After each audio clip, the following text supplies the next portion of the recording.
Hello everyone जय जगन्नाथ। आज मु बनैबी गुपचुप। केमिति मु इजी बनाऊँगी गुपचुप आपण मैंने वीडियो रे देखंतु। ये मु गुपचुप को इंस्टांट गुपचुप को छाणी दउची।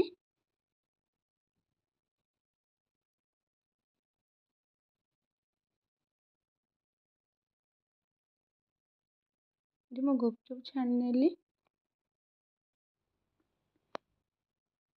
एबे आलू सिझाई नेबी।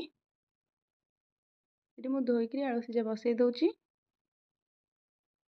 एठी मु गुपचुप पानी कि चटनी रेडी करुची। एठी मु पुदीना पत्र, धनिया पत्र, कंचा लंका, लुण स्वाद अनुसार नहीं गली ताकू बे ग्राइंडिंग करी भलसे पेस्ट कर देबी। एठी टिके तेंतुली नहीं भलसे चकड़ देली, सेतरे पानी ऐड कर देली। बाटी की रखी थबा चटनी को ऐड कर देली। एबे पानी पूरी मसला टिके पकई दउची। एठी लेंबू टिके ऐड कर देउची। जेहेतु मु तेंतुली टिके नेइथिली सेते मु टिके लेंबू ऐड कर देइथिली। सेते टिके बूंदी ऐड कर देली, जलजीरा मसला टिके ऐड कर देली। एठी भजा जीरा गुंड टिके ऐड कर देली, स्वाद अनुसार टिके लुण नेइकरी गोळेई देली भलसे।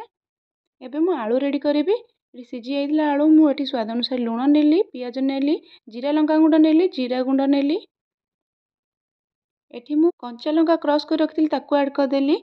एठी धनिया पत्र रखिथिली काटिकी ताकू ऐड कर देली। एठी टिके धनिया पाउडर पकेई देली। एठी मटर पकेई ताकू भलसे चकड़ देबी। एठी आलू हमर रेडी ही गला। मु लास्ट को टिके बादाम ऐड कर देली। गुपचुप एबे रेडी ही गला। गुपचुप तो समस्त को पसंद। एमती इजी तरीका रे रेसिपी केमती लागिला मते कमेंट माध्यम निश्चिंत जणाइबे। आशा करूची वीडियो भल लगी थाओ। वीडियो भल लगी लाइक करिवे, कमेंट करिवे। जो माने नुआ छथि मो चैनल को सब्सक्राइब कर देबे। रहूची जय जगन्नाथ।